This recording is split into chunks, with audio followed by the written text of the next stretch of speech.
नमस्कार प्रिय छात्र और छात्राएं, मैं जितेंद्र कुमार।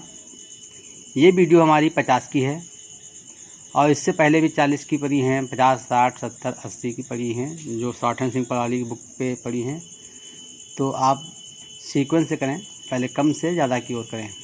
और इनको शुरू करने के पहले आप होमवर्क ज़रूर हमें व्हाट्सएप के माध्यम से चेक कराएं और उसकी 10 बार प्रैक्टिस करने के बाद इनको टारगेट करें।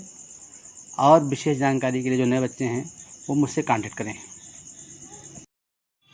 Ready, start. निम्नलिखित छोटे मोटे कामों के लिए प्रधानमंत्री को कुछ लिखना पढ़ना या करना धरना नहीं है। धीरे धीरे सब ठीक हो जाएगा। इसके लिए एड़ी चोटी का लंबा चौड़ा परिश्रम बेकार है। कांग्रेस पार्टी तथा मुस्लिम पार्टी में जो मतभेद अभी तक चल रहे हैं वो यूथ लीग की एग्जीक्यूटिव कमेटी के प्रधान तथा म्युनिसिपल कमेटी के अध्यक्ष श्री देवेंद्र नाथ के सदप्रयत्न से समाप्त हो गए हैं। स्थानीय कांग्रेस कमेटी ने लेजिस्लेटिव काउंसिल में अपने उम्मीदवार को भेजने का अब दृढ़ निश्चय कर लिया है। इस समय हमारे जो प्रतिनिधि प्रोविंशियल काउंसिल में हैं उन्होंने प्रोविंशियल गवर्नमेंट को कड़ी चेतावनी दी है कि यदि देश के किसानों की स्थिति में कोई सुधार न हुआ तो उसका एग्रीकल्चरल डिपार्टमेंट तथा इंटरनेशनल गवर्नमेंट की स्थापना का स्वप्न व्यर्थ सिद्ध होगा। यो तो इंडियन नेशनल कांग्रेस देश में अनेक डिपार्टमेंट तथा medical department, education department, industrial department आदि स्थापित कर रही है, पर स्टूडेंट्स कॉन्फ्रेंस इससे कहाँ तक सहमत होगी यह नहीं कहा जा सकता, क्योंकि वो रॉयल कमीशन का भी विरोध कर चुकी है।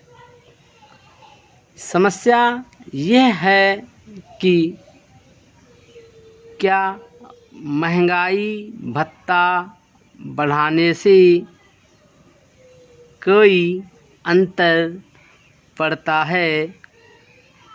शासन या संबंधित प्रतिष्ठानों द्वारा वेतन या भत्तों में किसी भी प्रकार की वृद्धि की घोषणा किए जाने के पहले ही बाज़ार में भाव बढ़ जाते हैं और उसके साथ ही भत्ते के साथ साथ भाव वृद्धि या मूल्य वृद्धि का चक्र अविराम गति से चला जा रहा है। ना तो सरकार और ना जनता इस चक्र से अपने को छुड़ा पाने में समर्थ हो रही है। आज देश में एक बहुत बड़ा वर्ग ऐसा है जो अपनी मनमानी हरकतों से देश के भविष्य को खतरे में डाल रहा है। इस वर्ग के लोग किसी भी वस्तु का संग्रह कर उस वस्तु का कृत्रिम अभाव निर्माण कर देते हैं और फिर उस चीज़ की मनमानी कीमत वसूल करते हैं। सरकारी अधिकारी राजनीतिक दबाव के कारण जानते हुए भी इसका कोई उपाय नहीं कर सकते, क्योंकि इस वर्ग के लोगों के हाथ बहुत लंबे हैं, उनकी पहुंच बहुत बड़ी है और वे इस प्रकार के आरोपों से साफ बच निकलते हैं।